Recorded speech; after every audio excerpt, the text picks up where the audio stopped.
Felipe Luiz largou o verbo após um empate pífio contra o Vasco no Maracanã. O Flamengo empatou em 1-1, mais uma vez com a equipe fraquíssima. Felipe Luiz entrou com um time alternativo e depois colocou a cavalaria e o Flamengo não foi efetivo no ataque. Principalmente o Pedro teve uma chance claríssima e jogou para a lua. Você vai ver as falas de Felipe Luiz aqui, mas antes de tudo, te peço, se inscreve no canal Sr. Pedro Flá e traga informações do Flamengo aqui todo dia. Vai deixando sua opinião, o que faltou para o Flamengo vencer o Vasco. Bora ver, ouvir as falas de Felipe Luiz.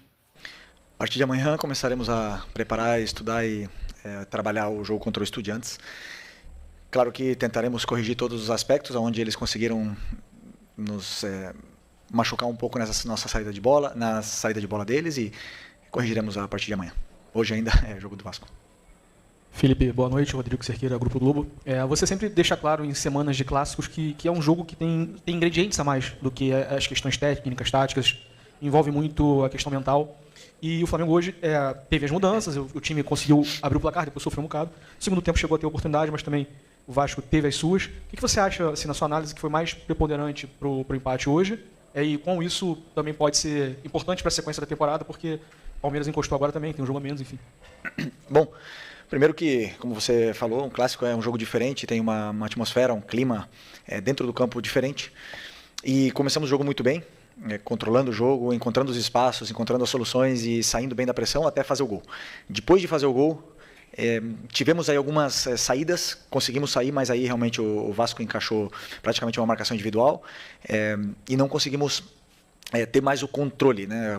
A partir desse momento começamos a acelerar um pouco demais o jogo, perdemos um pouco o controle e foi o melhor momento talvez do Vasco no jogo, o momento que eles foram superiores depois do nosso gol, mas não criando chances, senão criando muito volume de bola parada, faltas laterais, escanteios e até empatar o jogo com esse escanteio. Depois voltamos a retomar o controle, tivemos mais posse de bola no campo deles, eles são um time que se fecham muito, voltam os 10 atrás da linha da bola em bloco baixo, praticamente fechados na área, então não é fácil entrar, e a partir daí eles começaram a jogar simplesmente em transição e em lançamentos longos, né? E foi isso praticamente o restante do jogo, posse deles na área deles e com muitas ligações diretas, depois com perda da bola tentando contra-atacar. E essa foi a tônica do jogo. Tivemos chances claríssimas para fazer o segundo gol. Eles tiveram, como você falou, algumas chances, nenhuma claríssima. E acabou que um empate. Num clássico, como nós não contávamos, queríamos vencer o jogo, mas temos que ter calma, existe um longo caminho pela frente, é um resultado absolutamente que nos deixa triste, mas é um resultado absolutamente normal quando você vem de uma sequência, principalmente menos de 3 dias para recuperar do jogo da quinta-feira, 9h30 da noite. Felipe, boa noite. Mauro Santana, do canal Mauro Santana. Você colocou uma equipe em campo com várias novidades, e você acabou de mencionar o desgaste da última partida de quinta-feira pela Libertadores. Eu acredito também com a preocupação, já pensando no jogo de volta, na Argentina, eu queria que você explicasse as suas opções para a montagem da equipe e comentasse também, apesar do empate, tivemos o gol do Carrascal, que afirma mais ainda o colombiano, já havia feito um passe para gol e agora contribui diretamente no gol do empate.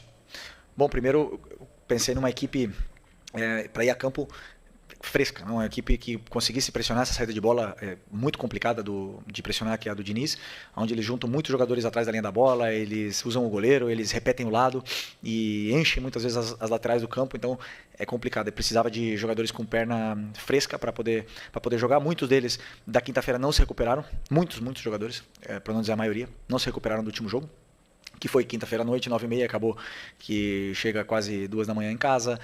E o jogo hoje, 5 da tarde, com o calor, obviamente que não estavam recuperados. Portanto, optamos por colocar esses jogadores, alguns deles no segundo tempo, para tentar melhorar e dar mais força ainda para a equipe com as trocas. E foi assim, nesse momento, tivemos nosso momento aí de pressão máxima em cima da defesa do Vasco, mas infelizmente não conseguimos fazer o gol. Sobre o Carrascal, um jogador que, como eu falei para vocês, tem muita qualidade e hoje fez um grande jogo, entendeu bem os espaços, entendeu bem a importância e a determinante que tem que ser o jogador que joga nessa posição. Fez o gol, mas não só isso, senão que ele deu sequência nas jogadas, criou perigo, teve mais chances e pouco a pouco ele vai se adaptando e se sentindo cada vez melhor e uma opção importantíssima para a gente. Boa noite, Felipe. Léo José, do Coluna do Fla. Hoje tinha-se uma expectativa sobre a presença do Jorginho, ele acabou ficando de fora e o clube trabalha para que ele tente estar na Argentina, né?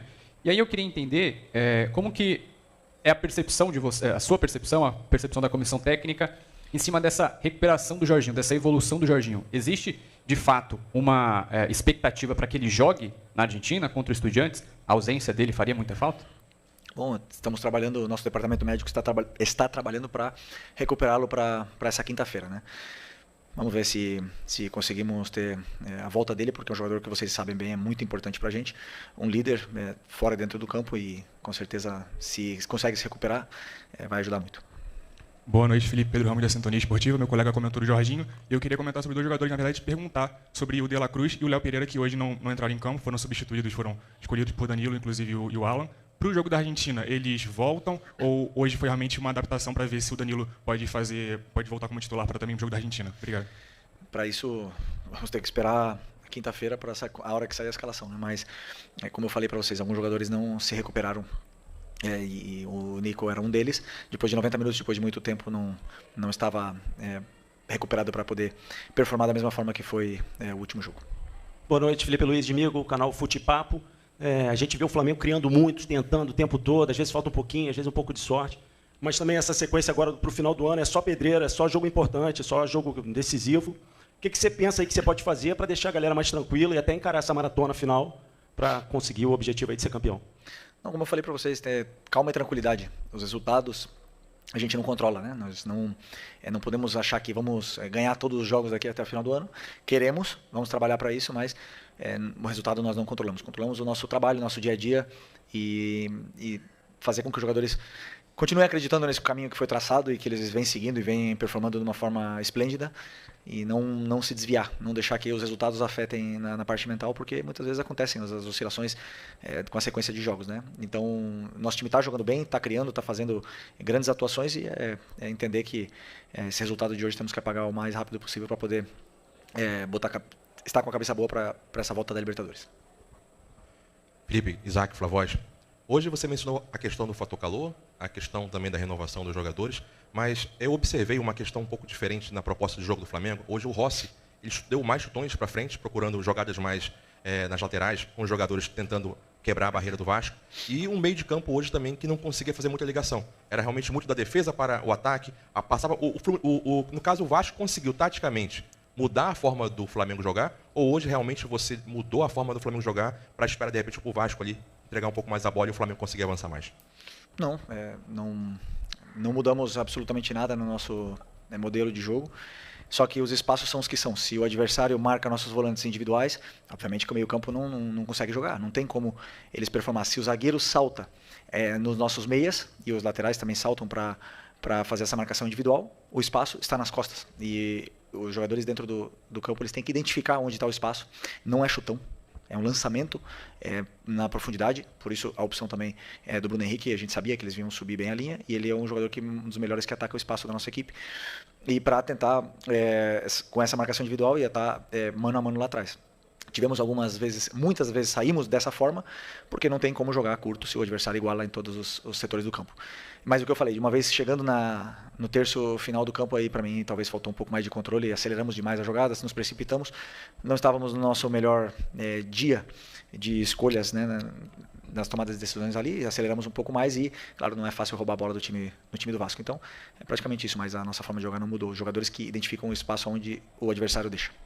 É isso aí, Nação Brunega. Essas foram as principais falas do nosso treinador após esse empate pífio contra o Vasco. Agora a situação é a seguinte: o Flamengo não depende mais de só vencer, né, os jogos ali tranquilamente na frente, porque o Palmeiras, se vencer o jogo atrasado, o Palmeiras tem um jogo a menos em relação ao Flamengo. O Flamengo tem um jogo a menos, mas o Palmeiras tem 2 a menos. Então, se o Palmeiras vencer esse um jogo a menos que tem relação com o Flamengo, o Palmeiras passa o Flamengo e fica a 1 ponto na frente do Mengão. E é isso aí. E o que quer dizer isso? Quer dizer que no confronto direto no Maracanã, o Flamengo já não precisa mais do empate contra o Palmeiras, que seria um resultado mais tranquilo. O Flamengo vai precisar sim vencer o Palmeiras no Maracanã no confronto direto para poder ser campeão. É mais ou menos esse panorama. Me diga aqui o que você achou desse empate, o que você acha que o Flamengo vai aprontar na quinta-feira. Hoje o Flamengo foi muito mal no ataque, na pontaria, mas vai deixando sua opinião, que é muito importante. Se inscreve no canal para você não perder nada do Mengão.